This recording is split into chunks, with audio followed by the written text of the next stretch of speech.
há verdades que sempre precisamos reafirmar. Porque de tanto ouvirmos certas palavras que não têm o condão da verdade, nós acabamos por aceitá-las como se fossem verdadeiras. É por essa razão que nós sempre temos que voltar às Escrituras Sagradas. Trago-lhes então um versículo muito conhecido sobre a autoridade de Jesus. Mateus, capítulo 28, nós encontramos no verso 16, no verso 18, essa afirmativa. Nesse contexto, Jesus, já ressurreto, ele se aproximou dos seus discípulos e lhes falou o seguinte, só essa linha: toda autoridade me foi dada no céu e na terra. Se esse versículo não está marcado no seu exemplar da palavra de Deus, marque, porque isso não mudou, isso nunca vai mudar. Jesus disse, toda autoridade, todo poder, se queremos usar uma outra palavra, me foi dado no céu e na terra. E esta autoridade de Jesus adivinha do fato de que ele era Deus. Mas também adivinha do fato de que ele cumpria a missão que o Pai lhe dera. Em outras palavras, num acordo interno na Trindade, coube a Jesus vir à terra para anunciar o Evangelho da graça de Deus. E Jesus foi fiel a essa missão que o Pai lhe conferiu até o fim, porque ele, tendo amado os seus, João 13:1, amou-os até o fim, e nós sabemos o que isso significa quando lemos o hino que o apóstolo Paulo cita em Filipenses capítulo 2, que foi até a morte e morte de cruz. Quando falamos então, e repetimos e reafirmamos que toda a autoridade foi dada no céu e na terra a Jesus, estamos colocando um dos fundamentos da nossa fé. E os fundamentos, se forem abalados, tudo que está sobre eles cai, como uma mesa sem pé, ou uma mesa com os pés bambos. Por isso é importante reafirmarmos essa convicção sobre a autoridade de Jesus no céu e na terra. Tinha ele já essa autoridade, abriu mão ao se tornar um ser humano, mas, ressurreto, tomou de novo sob suas mãos a regência do universo que vai se completar com a sua segunda vinda. Acho que aqui nós não temos dificuldade em afirmar isso. Mas eu vou trazer uma segunda frase. Jesus transferiu essa autoridade à igreja. Se prosseguirmos lendo o texto dizendo, ainda ele que então, portanto, uma vez que eu recebi toda essa autoridade, agora então eu lhes digo, e trataremos disso no culto das 11. Mas agora eu quero então só reafirmar que essa autoridade, toda a autoridade, todo o poder, tudo isso foi conferido à igreja. Esta igreja não pode transferir para ninguém mais, para nenhuma outra instituição, essa autoridade, porque ela é uma natureza transcendental, divina e espiritual. Esta autoridade permanece com a igreja quando ela faz o que Jesus mandou que ela fizesse. Disse, por exemplo, nos versos seguintes: vão, ensinem, batizem, discipulem. Se a igreja não fizer isto, abriu mão de sua autoridade. Se fizer, mantém viva a sua autoridade. Mas ainda, para ter mantida essa autoridade, a igreja tem que viver como Jesus viveu. É por isso que sempre insistimos, para sabermos como Jesus viveu, nós temos todos os elementos nos evangelhos. Às vezes ouvimos argumentos nesta ou naquela direção, sobre isso Jesus não falou. E a partir do que Jesus não falou, algumas pessoas elaboram as suas perspectivas. Quando nós temos o suficiente a partir daquilo que ele falou.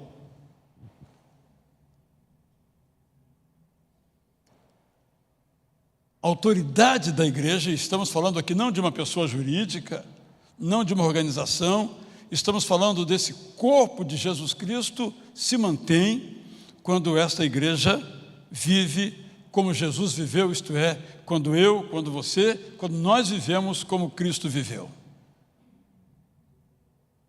E esta é a grande dificuldade da igreja.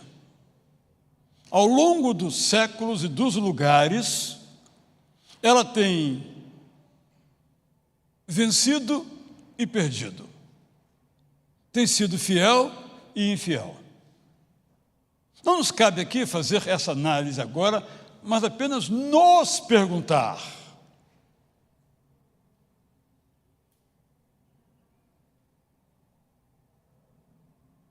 o Salmo 69, 6 é tocante quando diz: não sejam envergonhados por minha causa os que esperam em ti, ó Senhor, Deus dos exércitos. Nem por minha causa sofram vexame os que te buscam, ó Deus de Israel. O que estamos trazendo com esse versículo é que muitas vezes nós, como igreja, envergonhamos a Jesus Cristo com o nosso modo de pensar, que não é cristocêntrico, com o nosso modo de viver, quando ele não é cristocêntrico.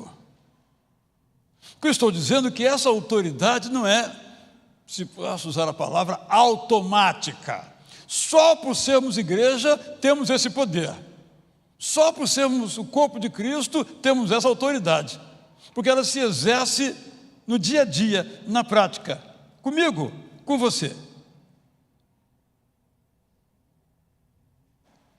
Para que nós permaneçamos fiéis a essa autoridade que nos foi conferida, em outras palavras, para que essa autoridade continue sendo verdadeira e não meramente de palavras, nós temos que orar para que Deus nos mantenha capacitado a essa fidelidade, na vida e na proclamação. Esses dois elementos, vida e proclamação, não podem se contradizer internamente. Se eu digo que Jesus Cristo é o Senhor, mas eu vivo como eu quero viver, os meus atos desmentem o que eu disse. A minha proclamação é maravilhosa, mas a minha vida não o é. E aí se foi a autoridade. É muito comum entre os pastores se discutir a expressão autoridade pastoral. E, ao meu ver, há por parte dos pastores um grande equívoco. A autoridade pastoral não advém porque ele foi consagrado ao ministério pastoral.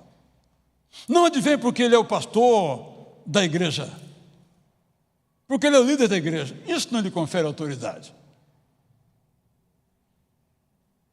A autoridade de um pastor, e logo aplico a todos, é quando ele vive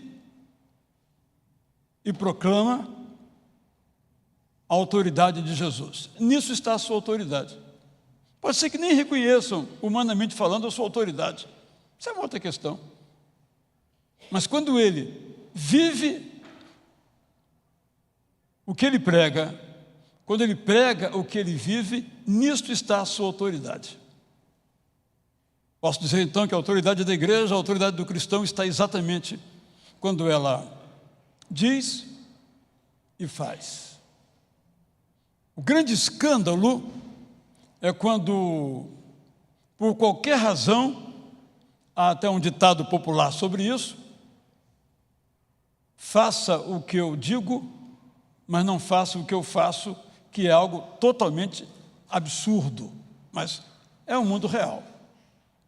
Eu e você, ao contrário, para que mantenhamos a nossa autoridade conferida por Jesus Cristo, que a recebeu do Pai, nós precisamos falar o que cremos e viver o que cremos em todas as áreas da vida.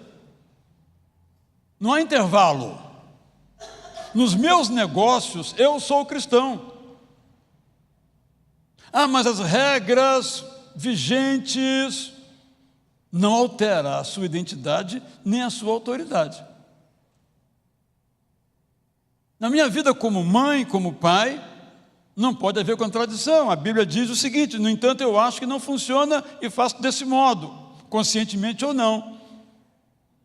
Lá se foi a nossa autoridade. A nossa autoridade, portanto, advém de nossa fidelidade ao nosso compromisso com Jesus Cristo, de ensinar o que Ele ensinou, que é de certo modo fácil.